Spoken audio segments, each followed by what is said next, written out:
독일의 신학자 에밀 브루너는 창조 질서 네 가지를 언급했어요.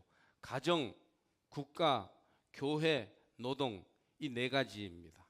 하나님이 직접 관여하시는 창조의 기본 질서에 해당되는 것들입니다. 이 중 첫 번째가 가정입니다. 그래서 오늘 말씀은 이 가정에 초점을 맞추어 한 해를 마무리 짓고 새 해를 출발하는 말씀으로 삼으려고 합니다. 구약의 가정 혹은 집이라는 단어가 1850회 나옵니다. 유대인들의 가정교육은 어느 나라에 비교할 수 없이 철저하지요. 그 대표적인 것이 우리가 잘 아는 쉐마 교육입니다.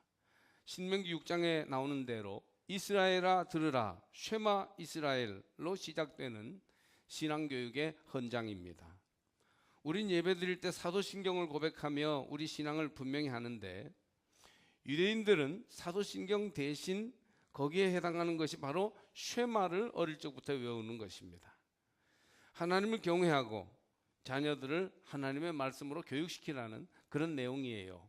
여러분 신명기 6장에 보시면 우리가 볼 수 있습니다. 한 해를 보내면서 하나님이 우리에게 주시는 말씀이 무엇일까요? 올해를 마무리 지으면서 하나님이 정말 우리에게 요구하시는 그 의도가 어떤 것일까? 바로 온 가정이 믿음으로 하나님을 경외하라는 말씀입니다. 한번 따라해 보실까요? 온 가정이 믿음으로 하나님을 경외하자. 하나님은 가정을 통해서 복을 주십니다. 가정을 바로 세울 때 우리 믿음을 인정해 주십니다. 지금 어떤 형태의 가정으로 있는지는 중요하지 않아요. 3대가 다 모여서 사는 대가족 형태로 사는 가정도 있고 또 부부의 자녀들을 데리고 있는 핵가족 가정이 있으며 자녀들을 다 결혼시켜 보내고 노인이 되어가는 부부가 빈둥지를 지키고 있는 가정도 있습니다.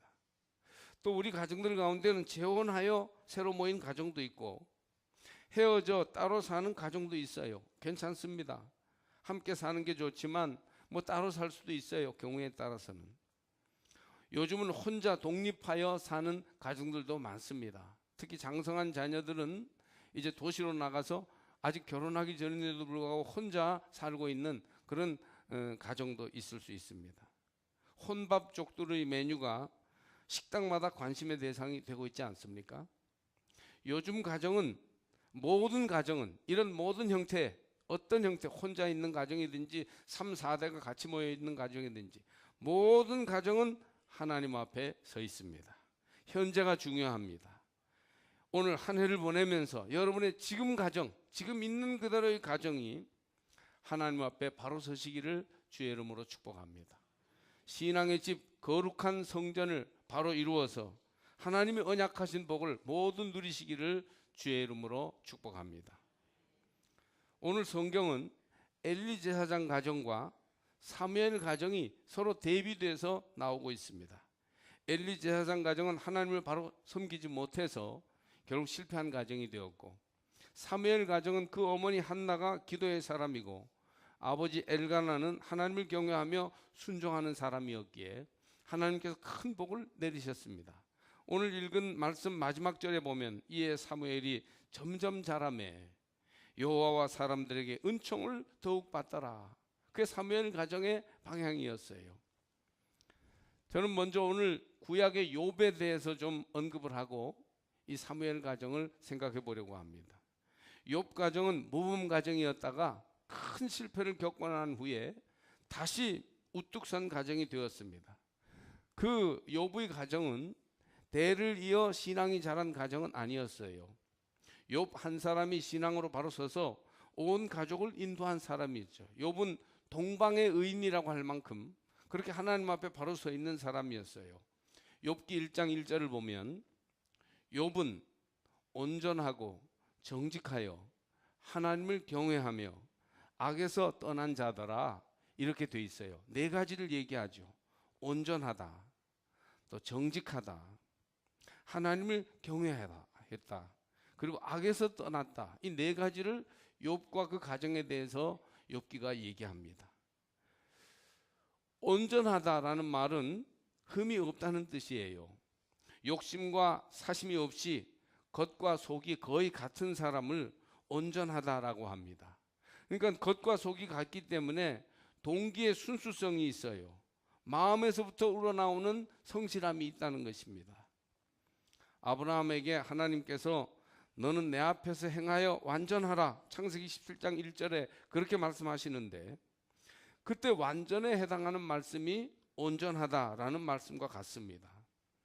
아브라함은 하나님의 약속을 받고서도 믿음이 많이 흔들려요. 그래서 온전하지 못하게 되기 때문에 하나님께서 나타나셔서 아브라함에게 너는 내 앞에서 행하여 완전하라고, 그 온전해질 것을 더 권유하시지요. 아브라함은 많이 흔들렸기 때문에, 온전하지 못했기 때문에 그 가정이 엄청난 고통을 겪게 됩니다. 어떤 분들은 나는 신앙생활하고 대를 이어 이렇게 믿음의 가정으로 서 있는데 왜 이렇게 어려움이 많으냐? 온전하지 못하기 때문일 경우가 많습니다. 결국 장성한 이스마엘을 어머니 하갈과 함께 집에서 내보내야 하는 아픔을 아브라함은 겪습니다. 온전하지 못했기 때문이에요. 하나님을 신뢰하고 변함없이 튼튼히 서야 되는데 그러지 못했어요. 여러분의 가정이 온전해지기를 주의 이름으로 축복합니다. 두 번째로 욥은 정직하였습니다. 인간관계에 속임수가 없었다는 것이에요. 주로 인간관계에서 거짓이 있지 않은 것을 정직하다 그렇게 말해요. 요즘은 그런 면에서 남녀 간의 관계도 말이죠, 아이들 젊은 사람들 표현대로 썸을 타죠. 그래서 정직하게 사심 없이 내가 당신을 좋아합니다 이렇게 하기보다는 일시적인 호기심인지 진정한 사랑인지 점검하고 대화하고 시간을 두고 살펴보는 이런 경향이 좀 있습니다. 시대가 이렇게 변하는 것을 탓할 수는 없지만 그래도 욥은 인간관계에 있어서 정직하여 하나님께서 그 욥을 복 주셨다고 말씀합니다. 세 번째로 의인 욥은 하나님을 경외하였습니다. 하나님을 두려워하는데 두려워서 멀리 피하는 것은 경외가 아니죠. 두려워하되 존경과 사랑으로 감동해서 더욱 하나님께 가까이 다가가는 것이 경외입니다. 하나님의 은혜와 사랑, 하나님의 선하심과 위대하심이 너무나도 좋아서 두려워하면서도 가까이 하고 싶은, 주님 안에 거하고 싶은 마음을 갖는 것이 하나님 경외입니다. 주일 송수 못하면 벌 받을까 두려운 것이 아니고 하나님 집에 오고 싶고 하나님 만나고 싶고 또 주의 종을 통해서 선포되는 하나님의 말씀을 듣고 싶어서 사모하는 것, 이것이 하나님 경외죠. 여러분도 하나님 경외하는 성도가 되시기를 바랍니다. 또한 욥은 네 번째로 악에서 떠났습니다. 악에서 떠났다는 것은 하나님께서 싫어하시는 것을 절대 하지 않는다는 것이죠. 용납하지도 않고 아주 멀리 한다는 뜻이에요. 악은 모양이라도 버리는 것입니다. 욥은 선과 악 사이에서 왔다 갔다 한 사람이 아니고 악에서 떠난 자였습니다. 이렇게 욥의 가정을 보면 온전하고 정직하며 하나님을 경외하고 악에서 떠난 자였는데 여러분의 가정도 다 그렇게 되기를 주님의 이름으로 축복합니다. 오늘 성경으로 돌아와서 우린 엘리 제사장의 잘못된 가정과 사무엘의 거룩한 가정을 성경이 대조함으로써 무엇이 참된 신앙 가정인지를 분별해 볼 수 있습니다. 먼저 생각할 것은 예배를 온전히 드리는 가정이 참된 신앙 가정이라는 사실입니다. 오늘 저는 여러분과 함께 한 해를 보내면서 가정에 대해서 관심을 가지기를 원하고 특별히 가정의 예배에 대해서 여러분들이 새롭게 여러분 자신의 삶에 적용하시기를 바랍니다. 당시 엘리 제사장은 제사장 가문 중에서 유력한 비느하스 가문이 아니라 이다말의 후손이었어요. 그러니까 출신이 별로 좋지 못했던 것이죠. 그러나 혼란한 사사시대에 대제사장직을 맡고 있었던 것으로 보아서 아주 실력 있고 유능한 인물이었던 것은 틀림없습니다. 나름대로 존경받는 제사장이었어요. 백성의 지도자였습니다. 그러나 안을 들여다보면 그 엘리의 가정은 건강치 못했어요. 그의 아들들은 중심을 잡지 못하고 페륜아로 전락하고 있었습니다. 오늘의 본문 바로 앞부분을 보면 그들은 심히 큰 죄를 저지르는데 여호와의 제사를 멸시하는 것이었습니다. 제사장 가문이 제사를 하나님 앞에 드리는 일을 하는데 그 제사를 멸시하고 있었으니까 이것은 참 큰 죄였어요. 히브리어로 이 멸시했다는 말은 미아추라는 말을 쓰는데 하나님에 대한 적극적인 회방 및 경멸 행위를 가리키는 단어입니다. 우리는 어떤 경우에도 예배를 경멸하지 말고 예배를 소중히 여겨서 하나님께 돌려드려야 할 것입니다. 그들은 화목제를 드릴 때 화목제는 기름 부분만 번제단에 태우고 살코기 부분은 제사장과 제물을 바친 자가 나누도록 되어 있는데 특히 제사장에게 돌아갈 몫은 율법에 규정되어 있는 대로 아주 엄격하게 하게 되었어요. 그러나 엘리의 두 아들은 갈고리를 가지고서 휘저었다가 걸려 나오는 것을 무조건 자기 몫으로 하고 여호와께 태워드리기 전에 먼저 자기가 취하는 그런 잘못을 저지릅니다. 한마디로 예배와 제사에 대하여 하나님의 원칙대로 거룩한 마음으로 하지 않고 욕망으로 예배를 드렸던 것입니다. 여러분, 하나님 원칙대로 하나님 기뻐하시는 대로 말씀에서 우리에게 가르쳐주는 대로 예배 드리시기를 바랍니다.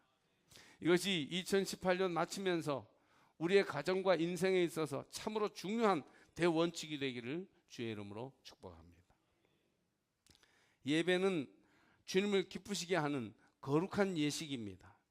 주님 뜻대로 정성을 다해 신앙을 고백하고 주께 영광을 돌려드림으로써 피조물 가운데 주님이 홀로 높임을 받도록 하는 것이 예배입니다. 예배를 통해 평안을 받고 위로를 얻는 것은 예배자에게 자연스럽게 뒤따라오는 부록이지 그것 자체가 예배의 본질이 아니에요. 우리가 무엇을 얻기 위해서 예배드리는 것이 아니고 하나님을 경배하여 높이기 위해서 예배드림을 기억하시기를 바랍니다. 엘리의 두 아들은 하나님 뜻대로 순종하는 예배를 드리지 않고 자기 소욕에 기뻐하는 대로 예배를 드림으로 결국 예배에 실패했어요. 후에 회막문에서 수종드는 여인들과 간음하는 일을 비롯하여 온갖 죄를 저지르다가 결국 동시에 둘 다 망하는 비극을 당하고 맙니다. 시간과 방식과 모든 예배의 자세가 자기 중심적이 아닌 하나님 중심으로 돌아올 수 있기를 주의 이름으로 축복합니다. 영국의 유명한 목회자 리처드 백스터 목사님은 소도시 키더민스터에서 오래 목회했어요. 그 영국 전체의 청교도적 용성을 가진 신앙 지도자로서 굉장히 유명했던 분이지만 대도시 런던이나 이런 큰 도시로 가지 않고 시골 조그마한 소읍에서 목회했어요. 그 교회가 후에 큰 부흥을 이루어서 목사님이 떠나실 때는 아주 큰 교회가 되었다고 합니다. 그런데 백스터 목사님의 부흥 비결은 예배의 활성화에 있었습니다. 사실은 교회는 예배를 통해서 예배의 생명력, 예배의 은혜를 통해서 자라나야 할 줄로 믿습니다. 물론 전체 교회 예배도 전통적인 지루하고 무기력한 예배를 벗어나는 그런 예배를 드렸지만 특히 가정 예배를 이 백스터 목사님은 모두 드리도록 했는데 이렇게 생활 속에서 예배가 살아나자 경건한 부흥의 역사가 교회 전체에 일어났다는 것입니다. 가가호호, 아침 저녁으로 찬송과 기도 그리고 성경 읽는 소리가 온 마을에 메아리쳤다는군요. 사랑하는 여러분, 이렇게 함께 모여서 드리는 공중 예배와 가정마다 드리는 가정 예배를 회복하시기를 주의 이름으로 권면합니다. 백스터 목사님이 그 교회를 떠나고 80년 정도 지났을 때 요한 웨슬리의 동역자였던 휘필드 목사님이 키더민스터 마을을 방문했는데요. 그때도 여전히 가정마다 힘있게 가정 예배가 드려지고 있었답니다. 그 모습을 보고 감동한 휘필드가 이렇게 말했습니다. 나는 백스터 목사님의 가르침과 사역, 권징, 잘못한 것을 바로잡는 것, 권징의 달콤한 향기들이 오늘날까지 남아있는 것을 발견하고 크게 원기를 회복하게 됐습니다. 여러 가지 교회의 어려운 일로 힘들어했던 휘필드가 이 백스터 목사님이 가르쳤던 예배 생활을 교인들이 실천하는 걸 보고 큰 힘을 얻었다는 얘기입니다. 여러분의 가정에서 예배를 회복하시기를 축복합니다. 일주일에 한 번만 드려도 좋습니다. 너무 길지 않게, 그렇다고 너무 짧지도 않게 온 가족이 모여 찬송을 부른 후에 말씀 읽고 메시지를 나누며 서로 기도 제목을 가지고 함께 기도하십시오. 생활에서부터 예배가 살아있을 때 하나님은 그 가정을 분명히 지켜주시고 자녀들을 인도해 주실 줄로 믿습니다. 우리가 2018년을 마치고 새해를 이제 맞이하게 될 때 마음속에 다짐해야 할 중요한 사실은 가정의 신앙이고, 가정신앙을 지킬 수 있는 가장 중요한 원리는 예배를 예배답게 드리는 것이에요. 주일은 신학적으로 작은 부활절입니다. 원래 초대교회는 유대교의 규례를 따라 안식일인 토요일 날 모였었죠. 그런데 안식일이 주일로 바뀝니다. 왜일까요? 안식교에서 비판하는 대로 일요일이 태양절이기 때문에 모인 것이 아니라 주일은 예수님이 부활하신 날이기 때문입니다. 부활 기념일이 바로 주일이에요. 우리는 부활절을 1년에 한 번 드리지만 주일마다 부활을 기념함으로써 부활하신 주님을 경축하여 부활의 기쁨과 생명력을 회복하는 것입니다. 이 주일은 주님의 부활을 회복하는 날임을 기억하시기를 바랍니다. 예수님은 죄와 죽음을 이기시고 사흘 만에 부활하셨습니다. 할렐루야. 그리고 기독교는 바로 이 부활절에서부터 생겨난 것입니다. 기독교는 죽음을 두려워하지 않습니다. 이미 죄를 이기고 영생을 소유한 사람들이에요. 그러므로 영혼의 장날과도 같은 부활 기념일인 주일에 모여 우리는 하나님을 경배하며 예배해야 합니다. 온 가족이 하나님 앞에 모여 예배함이 마땅한 줄 믿습니다. 모든 그리스도인은 예배를 통하여 부활하신 주님과의 영적 일체로 나가야 해요. 이처럼 신앙 가정은 주일을 성수하여 예배를 바로 드리는 가정이요, 이런 가정의 미래는 모든 저주가 떠나가고 잘되고 번성하며 복이 넘칠 것입니다. 할렐루야.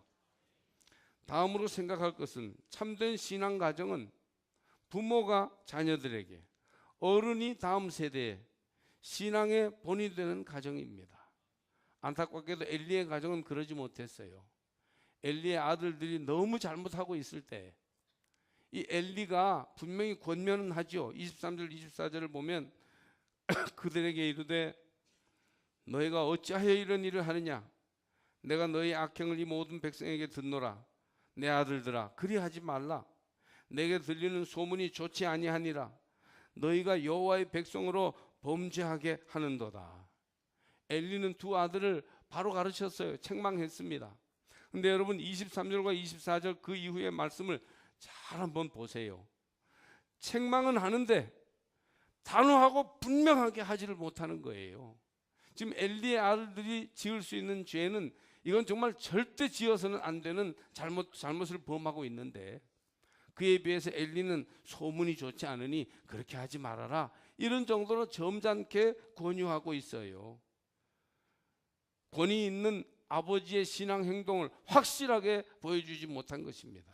여러분, 아 다르고 어 다른 거예요. 자녀들이 주의를 범하고 예배드리지 않아도 뭐 그럴 수 있지 허허허 하면서 하는 것과 분명한 가치관을 제시하는 것과는 차이가 있는 것이죠. 그들의 제사장 지위를 박탈하지도 않고 이런 일들 잘못이 드러났음에도 아버지가 아들들과 함께 모여 주님 앞에 눈물로 참회 기도를 드린 것도 아니에요. 아주 강력하고도 분명하게 권징했어야 되는데 그러지 못하는 것이죠. 성경은 22절에 엘리가 매우 늙었더니 라고 말합니다. 예배 중입니다. 빨리 끄세요. 여기서 늙었다는 말은 단순히 많은 나이를 지칭하는 것은 아닙니다. 가장으로서의 영적 권위를 잃어버리고 대제사장으로서의 영적인 능력마저 약해졌음을 말합니다. 엘리는 아들들을 권고하였으나 아들들은 전혀 돌아서지 않았습니다. 그래서 25절에 이런 말씀이 있죠.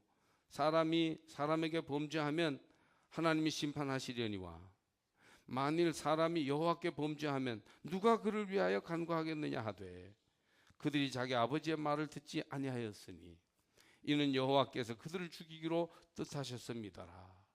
예배를 능멸하고 하나님을 대적하는 이들의 말로는 비참한 실패라고 성경은 말하고 있습니다. 그러므로 여러분, 우린 자녀들을 믿음으로 확고하게 가르치고 지도하며 본을 보여야 할 것입니다. 자녀들에게 신앙 유산을 남기는 성도들이 다 되시기를 바랍니다. 사실은 지금 엘리가 홈리와 비느하스를 가르치는 것은 너무 늦었어요. 자녀들이 어릴 때 그들의 가치관과 세계관이 형성되기 전에 바르게 예배하고 하나님 경외하기를 가르쳐야 했습니다.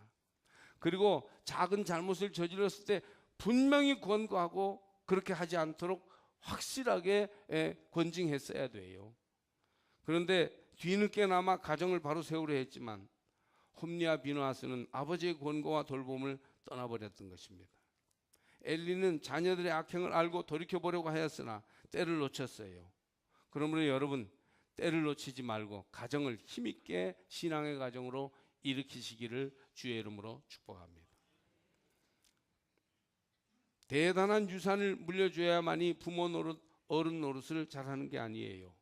영적 자산, 삶의 태도와 가치관의 근본이 되는 믿음을 물려주는 것은 그 어떤 것을 남겨주는 것보다 더 큰 것입니다.